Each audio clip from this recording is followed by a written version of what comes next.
Hey everyone, how are you? My name is Akshansh and मेरे पास बहुत सारे बच्चों के कॉल्स या डाउट्स ये आते हैं कि सर हमने एक्सपेक्ट तो ये किया था कि हमारे 70 नंबर आएँ और हमारे जो एक्चुअल में नंबर आए ना वो नंबर आए हमारे 50 या 55। और बोले सर ये एक बार की बात नहीं है, 3 अटेम्प्ट हो गए, 4 अटेम्प्ट हो गए, 5 अटेम्प्ट हो गए, कंटिन्यूसली हम लगे हुए हैं। लेकिन हम सोचते हैं कि इस बार तो सब लिख के आए हैं, 75 नंबर आने चाहिए थे, 70 आने चाहिए थे, 65 आने चाहिए थे, नंबर आए 45, 50, 55। ऐसा क्यों हो रहा है? आईसीआई हमारे साथ ही ऐसा क्यों करता है? क्या हमारी किस्मत इतनी खराब है? अब चलो मान लेते हैं आईसीआई नंबर नहीं देता, तो फिर शायद कई तो होते हैं जिनके 70, 75, 80 भी आते हैं, तो उनके कैसे आ रहे हैं? ठीक है, तो अब क्या है, देखो मैं आपको बताता हूँ। आपको है ना, सपोज करो 2 लोग हैं, ठीक है।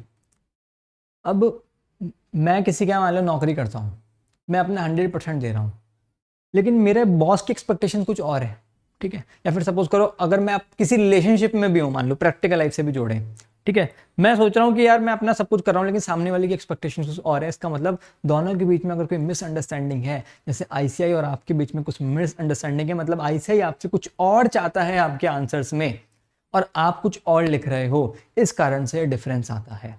बहुत सारे बच्चे ऐसे हैं जो सीए भी बन जाते हैं, उनके 53, 55 ऐसे नंबर आके टोटल 203, 210 करके आ जाता है, या 405, 410 करके टोटल आ जाता है, सीए भी बन जाते हैं। लेकिन वो एक्चुअल में डिजर्व करते हैं 75, 80 मार्क्स पर सब्जेक्ट, ठीक है। एक्चुअल में वो डिजर्व करते हैं रैंक, उनकी मेहनत इस लेवल की होती है कि उनकी रैंक आ जाए, क्योंकि एक रैंकर होता है वो उतनी मेहनत करते हैं, 10-12 घंटे पढ़ते हैं, लेकिन वो फिर खुश हो जाते हैं कि चलो सीए तो बन ही गए। लेकिन एक बहुत बड़ा ड्रॉबैक है, बहुत बड़ा एक शॉर्टकमिंग है कि हमें पता ही नहीं है कि बेसिकली मैं आपको बताऊं, करंट सिचुएशन ऐसी है कि आप जितनी मेहनत कर रहे हो ना, उसमें आपके 50 जो आप 50-55 नंबर लाते हो, 45-50 नंबर लाते हो, उसी मेहनत के साथ आपके 65 से 70 नंबर आ सकते हैं अगर आप इन कुछ बातों का ध्यान रखें तो, ठीक है।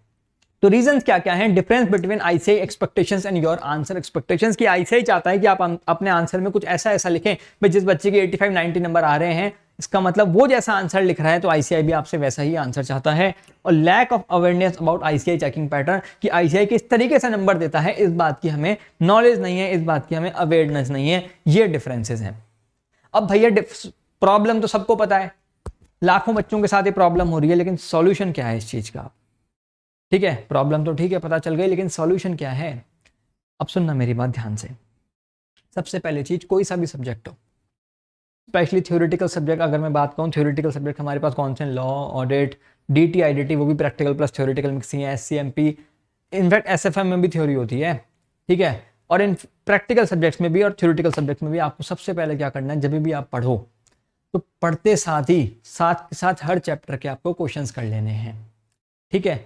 प्रोविजंस सब पढ़ के जाते हैं, पूरी दुनिया सबको पता है ये सेक्शन ऐसा कह रहा है, ये सेक्शन ऐसा कह रहा है। 80% बच्चे जो फाइनल में होते हैं उनको पता होते हैं, फाइनल वाले बच्चे सब पढ़े लिखे होते हैं, सब डेडिकेटेड होते हैं, सब मेहनती बच्चे होते हैं। लेकिन पास तो वही 10%, 8%, 5% ही होते हैं। तो अब जैसे मैं क्लास में क्या कराता हूँ, कोई भी चैप्टर कराता हूँ, साथ के साथ उसके सारे क्वेश्चन आईसीआई के आए हुए जितने भी क्वेश्चन है, आरटीपी, एमटीपी, मॉड्यूल के प्रीवियस ईयर क्वेश्चन, उससे क्या होता है, फॉर एग्जांपल मान लो अपन ने कोई चैप्टर पढ़ा एग्जाम्पशन, कोई चैप्टर पढ़ा टाइम, आईटीसी, पता तो चले are we going on the right track और नॉट।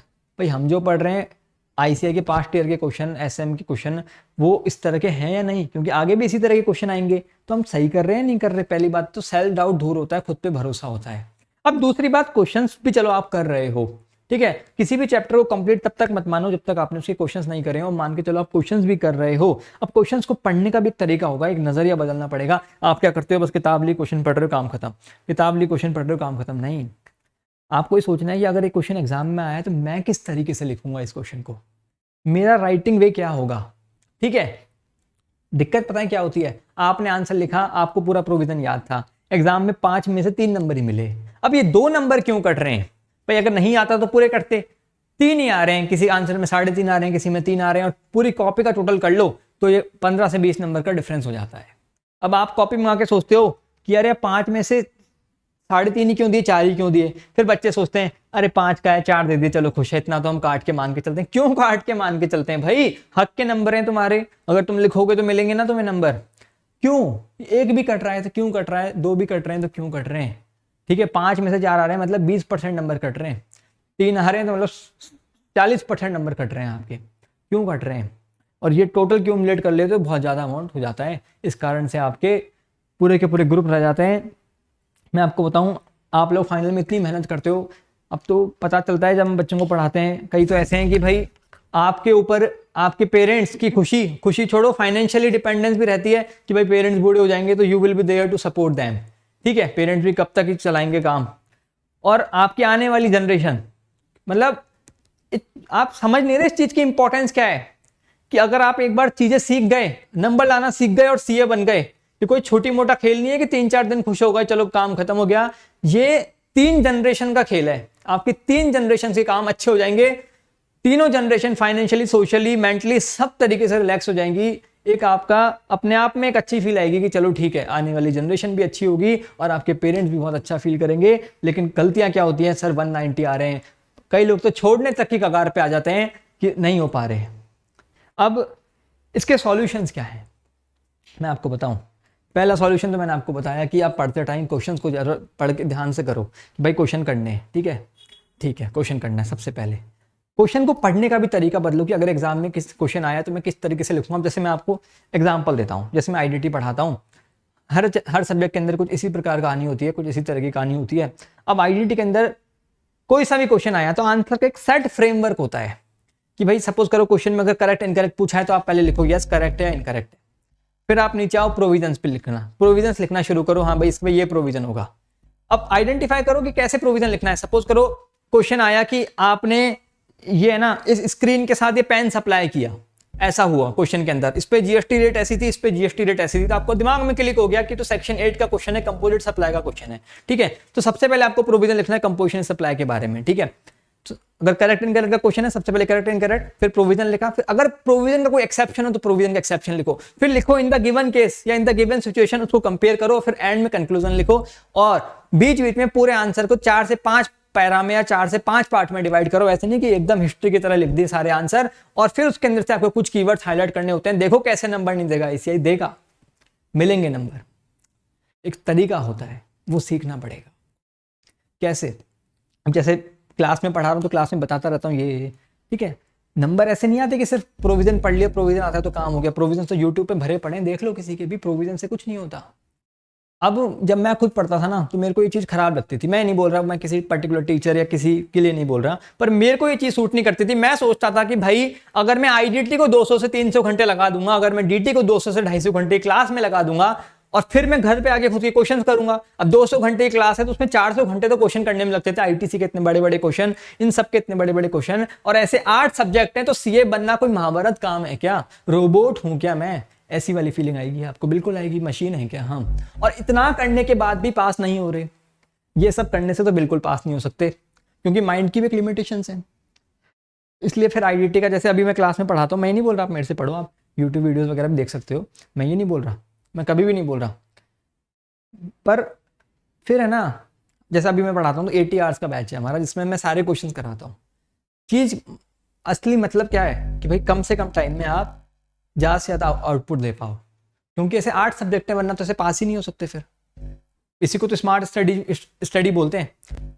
इसका मतलब ये नहीं कि स्मार्ट स्टडी में हार्डवर्क कम होता है, हार्डवर्क तो होगा, पर स्मार्ट तरीके से भाई कितना ज़्यादा से ज़्यादा आउटपुट दे पा रहे हो वो आपको करना है। तो सबसे पहले आपको क्वेश्चंस तो करने हर चैप्टर के, चाहे वो कोई सा भी सब्जेक्ट हो, और उसके साथ साथ क्वेश्चंस पढ़ने का वे बदलना पड़ेगा कि इस क्वेश्चन के अंदर क्या कीवर्ड्स हैं, किस तरीके से लिखना है।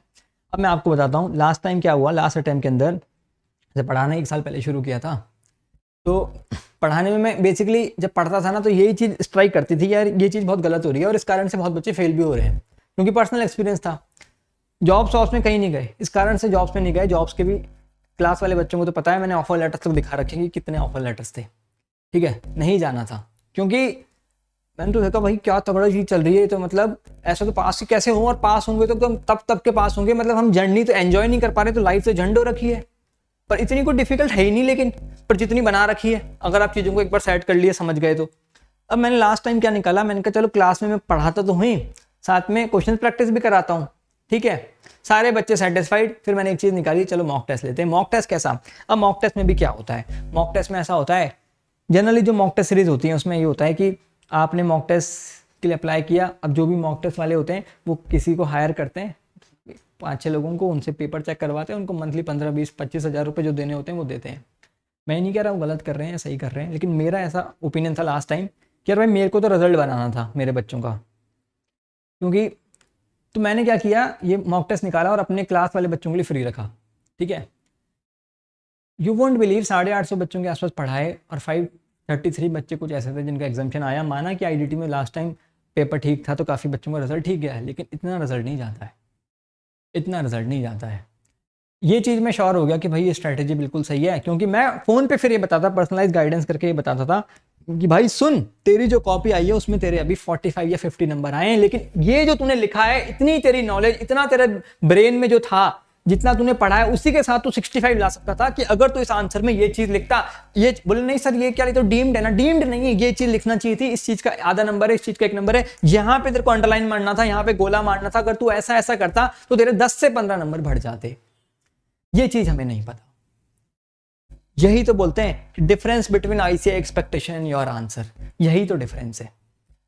Lack of awareness about ICI checking pattern, हमको पता ही नहीं ना, क्योंकि उनकी वो क्या करता है, सजेस्टेड आंसर की आ गई आईसीआई के पास, उसमें से कुछ आईसीआई कीवर्ड्स हाईलाइट करके रखता है, जो आईसीआई मेन जिन जो कॉपी चेकर्स होते हैं उनको बोलता है भाई ये वर्ड दिख जाए तो इसका आधा नंबर, इसका 1 नंबर, ऐसा ऐसा दे देना, क्योंकि वर्ड टू वर्ड तो लिख नहीं सकते। अब वो बस मैचिंग कंसेप्ट फॉलो करते हैं कि ये लिखा है तो नंबर दे दो, ये लिखा है तो नंबर दे दो, नहीं तो नंबर नहीं। ठीक है, तो हमको वो प्रोसेस सीखना पड़ेगा। तो आप जितना डिजर्व करते हो ना, माना मेहनत करके सीए भी बन जाओगे, लेकिन मान लो आप रैंक डिजर्व करते हो तो आप जस्ट पास हो रहे हो, या पास डिजर्व करते हो तो आप पास भी नहीं हो रहे। फिर कई बच्चे तो सीए तक छोड़ देते हैं, आपकी जिंदगी नहीं, पता नहीं, मतलब इस पूरी जिंदगी रिग्रेट रहता है कि काश सीए कर लेता तो बढ़िया रहता। यू वोंट बिलीव, सबसे ज्यादा खुशी तब हुई जब एक लड़की थी, उसका 7th अटेम्प्ट था, she was married and she got 91 in IDT, and because of IDT उसका टोटल एग्रीगेट बन गया, it was around something 218 and कुछ था, टोटल बन गया और उसका क्लियर हुआ पूरा ग्रुप। वो जो हैप्पीनेस थी ना, अभी she is working in Infosys right now. ठीक है, वो जो हैप्पीनेस थी ना, वो नेक्स्ट लेवल। तो अब सुनो, मॉक टेस्ट की भी कहानी कुछ ऐसी है कि कई लोग ऐसे कह रहे थे, कई लोग ऐसे बोलते हैं कि मॉक टेस्ट कुछ नहीं, मेरे लिए मतलब कि मॉक टेस्ट कुछ नहीं, एक बिजनेस है भैया, बिजनेस है। तो मैं आपको बताता हूँ एक बात कि एक कॉपी चेक करने में लगते हैं मिनिमम 35 से 40 मिनट्स मिनिमम है, करके देख लेना आप। फिर फ़ोन पे पर्सनलाइज गाइड वगैरह करना। और मैं तो पहले फ्री लेता था उन बच्चों के, जो बच्चे क्लास वाले हैं उनके लिए फ्री है। ठीक है, सबके लिए फ्री था पिछले अटेम्प्ट में, उसमें इतनी मेहनत लगी। इस बार मैंने मॉक टेस्ट निकाली तो कहा कि ये तो बिजनेस हो गया। मैं आपको बताता हूँ, तुम्हारी वैल्यू इतनी है भाई। अगर कोई मुझे आज की डेट में कोई बोले ना कि 1 घंटे पढ़ाने के अगर 5,000 रुपये भी देते हैं तो मैं वो भी एक्सेप्ट नहीं करता हूँ। ये जो मेरे साथ फेलो जो फैकल्टीज हैं या मेरे लेवल पे हैं, उनको वो सब एग्री करते होंगे इस बात से। भाई we are professionals, we have some worth. अगर आप किसी डॉक्टर के पास भी दिखाने जाते हो ना, तो वो डॉक्टर आपसे सिर्फ 2 मिनट के आपसे 1000 फीस चार्ज करता है। The reason being is he is professional, he is charging for his skills. ठीक है, तो मैं तो आपको भी बोलूंगा, सीए बनने के बाद आपकी एक वर्थ होनी चाहिए कि भाई कम से कम 10 लाख से कम तो काम ही नहीं करेंगे। You have worked for it, you have earned it, why should we work for less. ठीक है, तो अब आप सोच रहे हो कि मैं 500 रुपए लेके अगर किसी बच्चे को 1 घंटा खराब कर रहा हूं, तो वो होता है जो कारपेंटर और पेंटर होते हैं ना, वो भी इनसे ज्यादा पैसे लेते हैं। तो मॉनेटरी पर्पस तो जीरो है। तो आप सोच रहे कि मैं क्यों काम कर रहा हूँ, फिर मैं कोई मशीन, मैं तो फ्री में ही करता हूँ। क्लास वाले बच्चों के लिए तो आज भी फ्री में कि भाई 6 मंथ से उससे ऊपर वाले बच्चों के लिए फ्री रख रखा है, और 4 मंथ वालों के लिए हमने बहुत अच्छा डिस्काउंट रख रखा था। क्यों? क्योंकि अब 1800 बच्चे पढ़ रहे हैं, 1800 कॉपी मैं कैसे चेक करूंगा। तो फिर हमने लिखा कि भाई छटनी करते हैं, स्क्रूटनी करते हैं। स्क्रूटनी का मतलब कि भाई कुछ बच्चे लेते हैं, अब कुछ बच्चे कैसे लें। तो फिर हमने ये क्राइटेरिया रखा कि भाई 6 मंथ वाले से ज्यादा है उनके लिए फ्री। मॉनिटरी पर्पस है ही नहीं, है ही नहीं। एक पेपर में 300 रुपए जो मिल रहे हैं, 400 रुपए मिल रहे हैं, क्या मॉनिटरी पर्पस हो सकता है इसका। अगर तुम ऐसा सोच रहे हो कि मतलब जो लोग किसी ने जिसने बोला कि ये ना कि ये बिजनेस है, तो तुम्हारी लेवल यही है, तुम्हारा तुम यही डिजर्व करते हो। मॉनेटरी पर्पस हो ही नहीं सकता अगर पर्सनलाइज चीज है तो। हाँ, अगर मैं किसी से काम करवा के रखता, उसको सैलरी देता, हाँ भाई, तो बिजनेस कहलाता मेरा, तो बिजनेस है। मॉक टेस्ट से क्या होता है कि भैया जैसे मैंने अभी डीटी और आईडीटी का निकाल रखा है, हमने फिक्स कर रखा है जैसे 300 एप्लीकेशन, आईडीटी की एप्लीकेशन बंद कर रखी है मैंने, एप्लीकेशन बंद। मेरे पास 450 एप्लीकेशन थी, 150 का रिफंड करा, 147 बच्चों का रिफंड कराया मैंने कि भैया हम नहीं ले सकते। अब पर बाद में खोलेंगे 50 बच्चों के लिए, क्योंकि 300 बच्चों के लिए उनमें से कुछ 50 एक बच्चे होंगे, 50-60 जो बच्चे पेपर लिखते ही नहीं है अप्लाई करने के बाद भी, तो उनकी जगह हम दूसरों को ले लेते हैं। डीटी के लिए भी लिमिटेड एप्लीकेशंस खोली, क्यों? क्योंकि भाई पर्सनलाइज आप कर ही नहीं सकते ज़्यादा।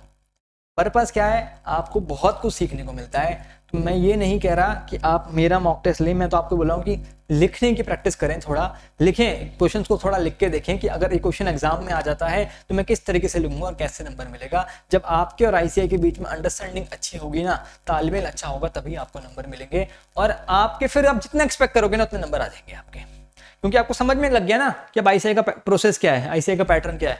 तो अगर आप ये चीज़ें फॉलो करोगे ना तो मान के चलना, देखो इस बार तो वैसे भी बहुत सिस्टमेटिक तरीके से रखा हमने। लास्ट टाइम तो पहला एक्सपीरियंस था तो मॉक टेस्ट इतना सिस्टमेटिक नहीं रखा था, इस बार सिस्टमेटिक रखा। ऑल द बुक का जैसा भी पहला एक्सपीरियंस था तो इतना अच्छा नहीं गया, बहुत नाटक थे डिलीवरी में, अभी मैं खुद ही सेटिस्फाइड नहीं। लेकिन लास्ट टाइम मैं ऐसा प्रोसेस रखूंगा कि भाई इससे बेस्ट प्रोसेस नहीं हो सकता, क्योंकि पता चली पहला तो एक्सपेरिमेंट था, ये एक्सपेरिमेंटल बेसिस ही था मेरा बेसिकली, ठीक है। तो आप ये करो।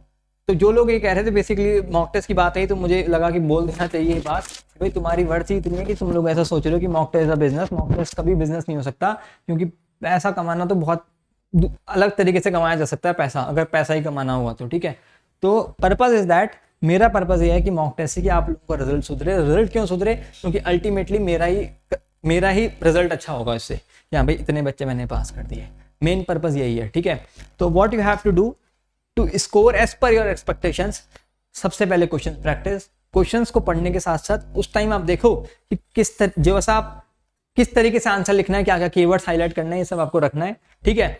या फिर जिससे भी क्लास ले रहे हो तो क्लास में हो रहा है तो वेल एंड गुड है, नहीं तो खुद से करो, फिर खुद से आपको चीजें रखनी है। और कम से कम 2 से 3 पेपर लिख के देखो, तब जाके आपके नंबर आएंगे। कोशिश करो कि अक्टूबर पूरा खाली रखो, सितंबर में आपका पूरा का पूरा कोर्स अच्छे से खत्म हो जाना चाहिए।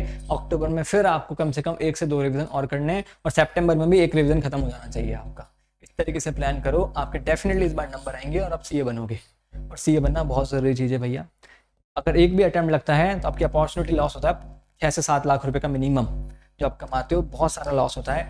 तो कैसे भी करके सीए बनो, ये पूरी ज़िंदगी की चीज़ है। बाकी सब चीज़ें बहुत शॉर्ट टर्म होती है, लेकिन ये डिग्री आपके साथ ज़िंदगी भर रहेगी और आपको ज़िंदगी भर पे करेगी।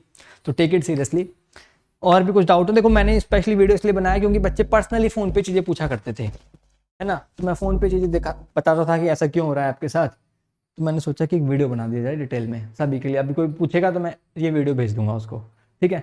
चलिए, थैंक्स अ लॉट। फिर भी कोई डाउट हो आपको इनके अलावा तो definitely you can ask. Telegram description में मैंने काफ़ी डिटेल्स दी हैं, आप देख सकते हैं डिस्क्रिप्शन बॉक्स के अंदर। आपको फिर भी कुछ चीज़ें हो, कोई भी क्वेरीज हो, तो टेलीग्राम में आपको हेल्प मिल जाएगी डिस्क्रिप्शन बॉक्स में, यूट्यूब डिस्क्रिप्शन बॉक्स में, ठीक है। Thanks a lot.